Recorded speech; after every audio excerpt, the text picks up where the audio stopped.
Halo guys, assalamualaikum warahmatullahi wabarakatuh. Terima kasih yang udah stay di channelnya Atis sama Official guys. Semoga kalian sehat, berkabar untuk kita semuanya. Gimana kabar kalian, sehat? Alhamdulillahirobbilalamin. Semua orang masalah kesempatan yang lagi sakit Allah sehatkan. Teman kami yang berjuang untuk memajukan tentunya diberikan kekuatan sampai finish. Teman kami yang bahagia juga tentunya jangan lupa bersyukur. Ya ampun. Ini tuh kacang kedelai ya. Ini tuh subuh cuy. Mungkin ini tayangnya jam 10 ya. Bukan baru bangun tidur. Ini tuh kacang kedelai yang gak ada rasanya. Jadi minum ini tuh kayak minum air putih. Tapi ini bagus banget untuk tulang kalian ya. Jadi boleh tuh minum ya. Hari ini Kak Isam akan membedah kasus atau merespon video yang viral ya. Sebenarnya ini kemarin sore ya. Show up. Hanya saja kayak Isam semalam itu capek banget ya. Jadi ya udah baru ngoceh sama kalian subuh ini. Nggak apa-apa deh ya. Jadi kalau misalkan kalian mendapatkan sebuah potongan video, itu adalah potongan video yang di viralkan ya oleh apa namanya, paparazzi atau netizen ya. Jadi kalau misalkan di Hong Kong itu cuy, kalau kita melihat kejadian yang memang itu membahayakan gitu kan, atau melukai orang lain, kita tuh boleh memiliki akses untuk memvideokan. Kalian gak usah takut karena memang kita tuh boleh memvideokan hal-hal yang menurut kita itu apa namanya, membahayakan orang yang bersangkutan cuy. Dan itu bisa menjadi bukti. Jadi kalian gak usah takut akan dipidana atau disanksi ya cuy. Justru dengan kalian mengambil video itu, maka orang yang apa namanya, dizolimi itu atau sedang berkonflik itu jadi tahu gitu kejadian sebenarnya itu apa, selain dari CCTV yang ada ya cuy ya. Oke, kalau misalkan kalian melihat video tersebut, ayo kita bedah kasus karena bahasanya itu memang tidak jelas. Ini ada adegan majikan sama domestic helpernya. Diduganya sih domestic helper ini adalah Filipina ya, karena berbicaranya ya pakai bahasa Inggris gitu ya cuy ya. Cuma majikannya menegur mbaknya ini dengan bahasa Kantonis. Ini adalah konflik majikan sama domestic helper ya. Hanya saja ini terjadi di ruang publik atau di public area atau di tempat umum. Diduganya ini tempatnya di gate house atau di playgroundnya apartemen ya. Jadi kalau misalkan apartemen mewah itu memang tersedianya playground biasanya ya untuk apa namanya, bermain. Kalau dulu kayak Tisam di North Point itu nggak ada yang indoor ya, adanya outdoor, itu pun hanya taman ya. Tapi mungkin ini ada beberapa apartemen yang difasilitasi begitu ya cuy ya. Jadi di dalamnya tuh ada memang bantal-bantalan untuk bayi yang baru merangkak gitu cuy. Oke, jadi majikan ini apa namanya, sudah ada di dalam ruangan ya. Dia memukul-mukul menggunakan tasnya, majikannya menggunakan baju putih. Terus cecenya pakai topi, pakai jeans ya. Terus majikannya ini memukul mbaknya 3 kali. Puk, pakai apa namanya, tasnya. Puk, puk, dengan bahasa, saya padahal sudah memberikan kamu tahu gitu berapa kali, push gitu kan. Saya sudah katakan berapa kali, push gitu kan. Saya sudah katakan berapa kali, push gitu kan. 3 kali dipukul. Terus di ruangan itu terdengar ada 2 orang, mungkin ada yang lagi berdiri sama yang lagi memvideokan ya. Setelah dipukul 3 kali, yang berdirinya tuh ngomong, "Kamu jangan ngomong keras kayak gitu," katanya. "Kamu menakuti anak-anak di sini," katanya kan. Terus majikannya ini nyengak gitu kan. "Apa kamu bilang saya menyakiti anak-anak di sini? Kamu tahu nggak kalau misalkan anak saya itu habis masuk rumah sakit gara-gara dia," katanya kayak gitu coy. Yang menunjukkan pekerja migrannya itu.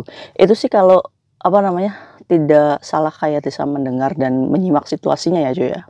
Kalau menurut kalian gimana? Jadi saat majikannya itu ditegur, jangan ngomong keras-keras, takut apa namanya, membuat anak-anak di situ takut. Ya majikannya tuh ngomong kalau misalkan dia yang membuat anak saya itu masuk rumah sakit. Jadi ibaratnya menyalahkan si cecenya itu ya cuy. Terus tadi yang negurnya itu ngomong sama cecenya, "Kamu keluarlah, kamu keluar," katanya. Lecau lah kayak gitu kan. "Kamu keluarlah, kamu keluar," katanya. Saat cecenya ini mau keluar ya, setelah dipukulin dia juga menangkis ya pukulan majikan. Terus cecenya itu nunjuk-nunjukkan ya yang di video itu. Dia mengatakan, stay here, jangan kemana-mana." Mungkin dia mengababakan seorang anak yang akan mengikuti dari belakang gitu kan. Atau mungkin ini anak majikannya gitu kan. Karena melihat cecenya mau pergi gitu kan, jadi refleks ikut pergi gitu kan. Terus karena dia dimarahin sama maminya, dia nyuruh anaknya untuk jangan kemana-mana, di situ aja katanya. Terus yang memvideokan ini memberikan aba-aba Titi Titi gitu kan. Titi itu kalau nggak salah itu adik dari, kakak laki-laki, bener nggak sih? "Titi Titi," kan, "stay here," itu kan gitu. Ya diduganya sih itu anaknya ya, yang apa namanya, mau mengikuti cecenya gitu cuy, keluar. Jadi ada yang menahan.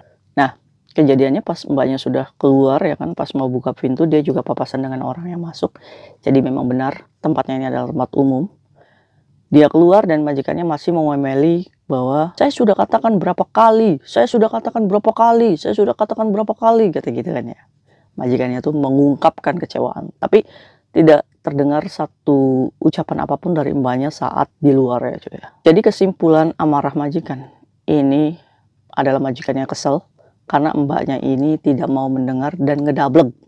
Diduganya seperti itu cuy, iya kan. Majikan kalau misalkan sudah mukul kayak gitu ya cuy ya, kayaknya nih memang Mbaknya melakukan kesalahan berulang kali.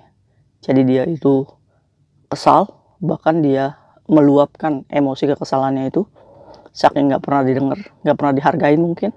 Jadi akhirnya dia refleks melakukan kegiatan tersebut di publik sosial gitu kan. Tidak bisa mengontrol karena emosi kesel, ya kan. Kalau misalkan Mbaknya sering melakukan lupa gitu kan, atau mengabaikan perintah majikan, ya sudah maafkan aja ya, kalau misalkan memang sering melakukan seperti itu. Tapi kita belum bahas ke sana ya cuy ya. Ini masih peristiwa di dalam dulu nih. Nah, atau mungkin peristiwa ini diduga majikannya sedang bekerja, dia sudah meworo-woro cecenya kalau misalkan jangan bawa anak saya keluar, ya mungkin karena tadi itu backgroundnya anaknya baru keluar dari rumah sakit gitu kan.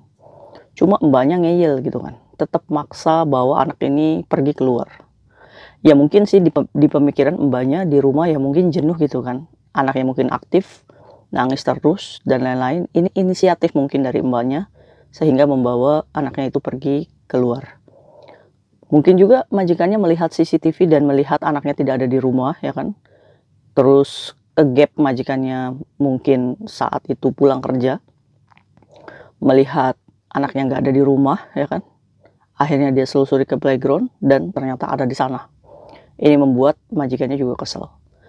Ini juga mungkin alam bawah sadar seorang ibu yang ketakutan saat anaknya di rumah sakit, sehingga anak di Hongkong itu menjadi anak yang benar-benar ini apa namanya dijaga ya cuy ya. Kalau misalnya orang Hongkong itu kalau anak kita udah sakit gitu, pikirannya kemana-mana gitu. Jadi bisa banget menyalahkan kita sebagai domestic helper gitu, karena saking protektifnya seorang mami ke anaknya. Jadi memang anak itu luar biasa di Hongkong, apalagi dilindungi undang-undang itu ya cuy ya. Atau bisa juga tuh majikannya ngegapin di rumah nggak ada anaknya gitu kan. Pas udah dikasih tahu berapa kali jangan dibawa keluar anaknya, tetap aja dibawa keluar sama cecenya. Sehingga ya frontal lah seperti itu. Itu bisa juga dugaannya seperti itu aja. Oke, itu dari analisa Kayatisam. Kalau kalian yang mendengar bagaimana? Karena ada juga nih yang mengatakan bahwa apa namanya Mbaknya bawa anak majikan saat majikannya nggak bolehin turun kalau anaknya libur sekolah ya kan, macam-macam. Ada juga yang dugaannya itu ya pokoknya macam-macam lah cuy. Nah kalian menganalisanya tuh bagaimana tuh, karena memang videonya nggak jelas ya dari segi suara itu.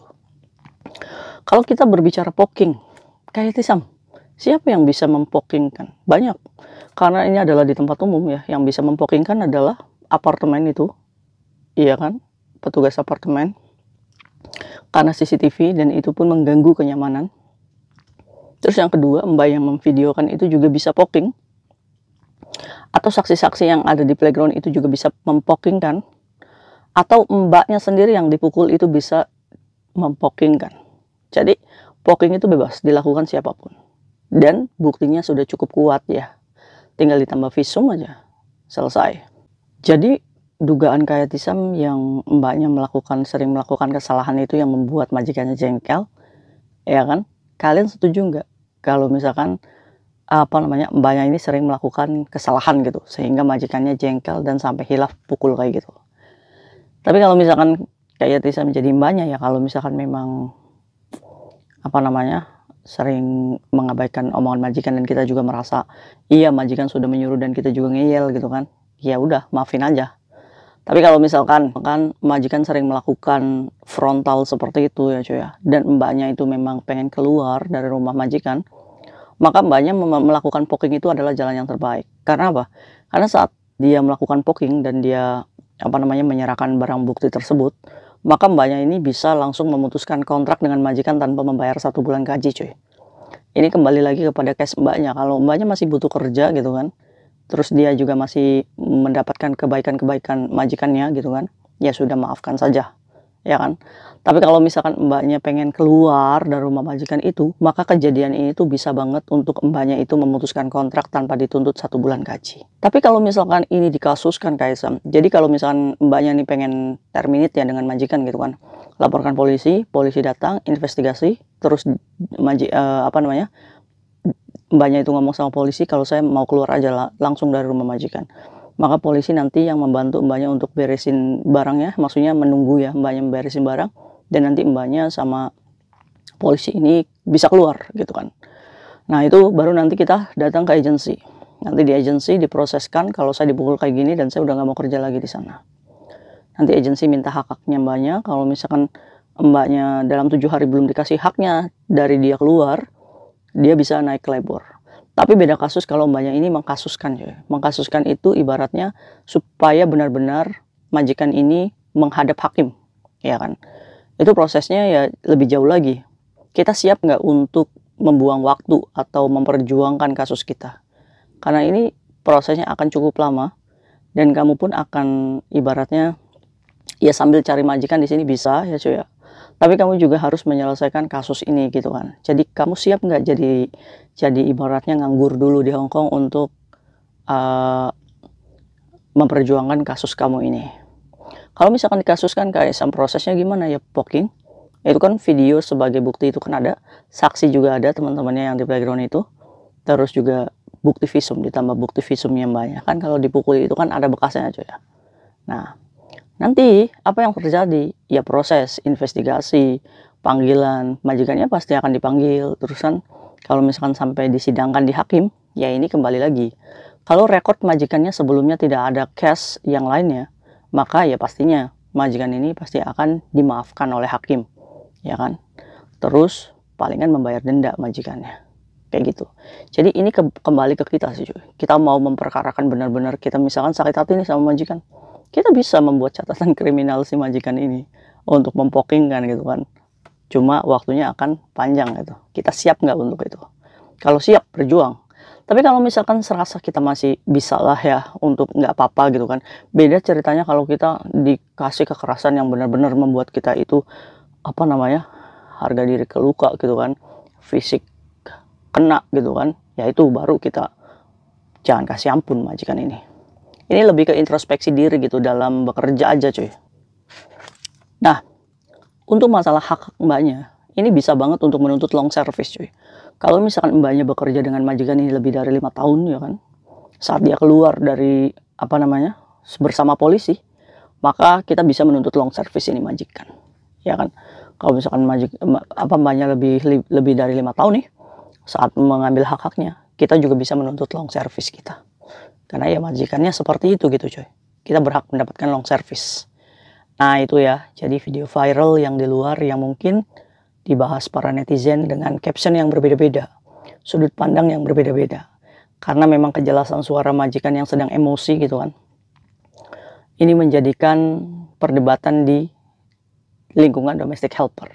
Kita juga harus bijak coy, melihat sebuah kasus di media sosial. Ini juga kita tidak boleh menyalahkan majikan terlalu berlebihan cuy, ya kan, atas tindakan ini. Tapi kita lebih ke introspeksi. Oh, mungkin majikan jengkel seperti ini memang karena kita sudah melewati batas kita, ya kan. Mungkin majikan memang sudah wanti-wanti meworo-woro mbaknya untuk jangan keluar, dan jangan keluar. Harusnya kita sebagai domestic helper harus nurut, ya kan, apa yang menjadi hak majikan gitu kan. Majikan yang menggaji kita. Kalau majikan punya aturan, Cece kamu jangan keluar, jangan bawa baby atau jangan bawa silo, iya turuti. Jangan ngeyel hanya karena kita pengen ketemu sama teman. Jangan sampai kita pengen ngobrol sama teman, cuma kita berpikir majikan juga nggak ada di rumah, udah kita bawa aja lah sebentar. Tiba-tibanya mungkin majikan pulang mendadak, mergokin anaknya nggak ada di rumah, kecewalah dia. Kan bisa aja situasinya seperti ini gitu cuy. Jadi di sini kita harus juga bijak ya. Kenapa majikan bisa semarah itu di publik? Ya mungkin karena dia merasa bahwa dia tidak dihargai sebagai seorang majikan.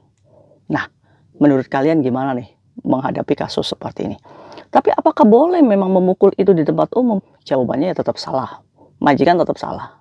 Tapi semuanya ya salah sama sih ya cuy. Satu-satu gitu kan. Jadi ya menurut kamu kalau misalkan kamu ada di posisi mbaknya, kamu akan memaafkan majikan kamu atau mau memperkarakan, ya kan? Itu tergantung kita untuk bijak ya, ke depannya itu bagaimana. Kalau kayak sama sih tipikal orang yang nggak mau ribet gitu kan, selama kita masih bisa berjalan gitu kan, ya is oke gitu kan. Toh orang lain juga menyaksikan bahwa majikan kita yang begitu gitu, bukan kita yang temperamen gitu. Ya udah diterima aja. Kalau kayak Sam lo ya. Tapi kalau kamu gimana? Karena kayak saya berpikir kayak gini cuy, kalau kita dicubit gitu kan, kalau kita dipukul kayak gini aja, terus kita menyerah dengan keadaan, ya menurut KSM itu akan buang waktu banget gitu kan. Ya udah kita lillahi ta'ala aja lah, kalau wala quwata illa billah, lanjut finish kontrak selesai. Campakan majikan seperti itu setelah kita record finish. Ya kan? Mantap, is the best. See you next video, bye-bye. Assalamualaikum warahmatullahi wabarakatuh. Coba analisa kalian dari video ini, kira-kira kenapa sih majikan ini bisa marah. Bye-bye.